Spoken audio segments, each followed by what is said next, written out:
Bonjour et bienvenue pour cette nouvelle vidéo de la série Comment dépanner et optimiser Skyrim. Aujourd'hui nous allons voir comment nettoyer les scripts orphelins laissés par les mods que vous avez éventuellement désinstallés, et ce même si vous avez suivi les différentes procédures d'installation proposées dans les descriptions des mods. Pour ce faire, il existe deux méthodes qui sont plutôt sûres puisque je les ai expérimentées moi-même à de nombreuses reprises, à savoir utiliser le Save Game Script Cleaner de Adoram et SKSE pour nettoyer les scripts orphelins en mémoire pendant que vous jouez au jeu. Bien sûr, cette méthode prend un peu plus de temps. Donc, nous allons commencer par Save Game Script Cleaner. Donc, allez dans Files, prendre la version 1.13 bêta et faire Download Manually. Alors, vous connaissez la musique, cela vous permettra de télécharger une archive que vous pourrez décompresser où vous voulez. Pour ma part, je l'ai mis dans un dossier. Maintenant, exécutez savetool.exe. Ensuite, localisez une de vos sauvegardes. Alors, je vous conseille bien sûr de faire une sauvegarde de votre sauvegarde, sachant que de toute façon, une sauvegarde sera faite avant d'appliquer les modifications. Mais on n'est jamais trop prudent. En tout cas, vérifiez bien que la case Auto Backup est cochée. Ici. Ensuite, faites Open. Sélectionnez une de vos sauvegardes. Alors, pour l'exercice, je vais prendre une vieille sauvegarde de test. Voilà. Faites Fix All avec le dièse.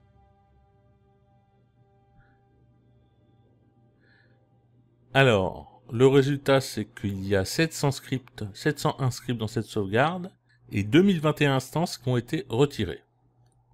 Ensuite, faites Fix Script Instance. Voilà. 1009 instances de script ont été retirées. Ce sont bien sûr des instances orphelines. À ce stade, rien n'est fait. À noter qu'ici, vous avez une section plugin qui vous permettra de supprimer les formes des mods, à savoir que cela remettra à zéro les mods. Donc pour les modes de quête par exemple, si vous sélectionnez par exemple Wormtooth, que vous faites Delete Mod Forms, cela remettra votre mode à zéro. Pour les autres modes, tels que I Need, etc., même résultat, cela remettra à zéro le mode qui se comportera comme si vous veniez de l'installer. A noter que rien n'est fait pour l'instant, puisque la sauvegarde a été chargée en mémoire, mais que la sauvegarde en elle-même n'a pas été modifiée. Maintenant, nous allons sauvegarder ce qui a été fait en cliquant sur Save. Écraser le fichier existant, un backup sera créé. Cliquez sur OK. Et voilà. Pour plus de sécurité, chargez la sauvegarde incriminée, refaites une sauvegarde. Vous pouvez tout à fait comparer la taille des deux sauvegardes en allant dans votre répertoire où se trouvent vos sauvegardes, à savoir mes documents, mes jeux ou My Games et Skyrim. Alors on peut aller voir. Hop. My Games. Dans mon cas, Skyrim.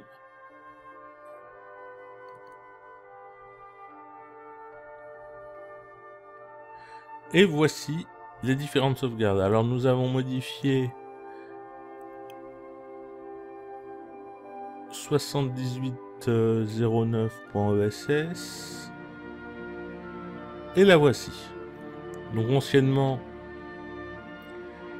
elle faisait 12 244 kilooctets et là elle fait 12 107 kilooctets. On n'a pas gagné grand chose. Il faut dire que je n'avais pas exagéré sur les désinstallations de mods à ce moment-là, même si c'était une sauvegarde de test. Donc, deuxième méthode, SKSE. Alors à supposer que si vous avez modé Skyrim, vous utilisez le script extender. Si ce n'est pas le cas, vous pouvez vous contenter du précédent outil. Il faut aller là où est stocké votre jeu. Dans mon cas, c'est Steam, Steam Apps, Commons, Skyrim. Dans le répertoire Data, puis dans le répertoire SKSE.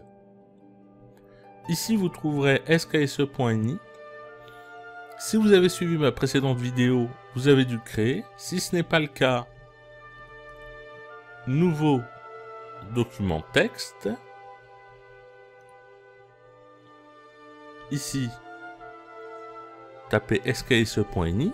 Si vous n'avez pas l'extension .txt, allez dans Outils, Options des dossiers, Affichage et décochez Masquer les extensions des fichiers dont le type est connu.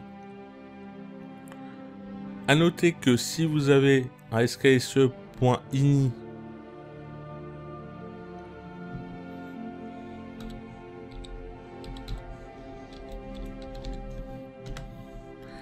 qui a cette icône là et non celui-là, c'est que vous n'avez pas décoché, masqué les extensions dont le type est connu, que vous ne voyez pas le .txt.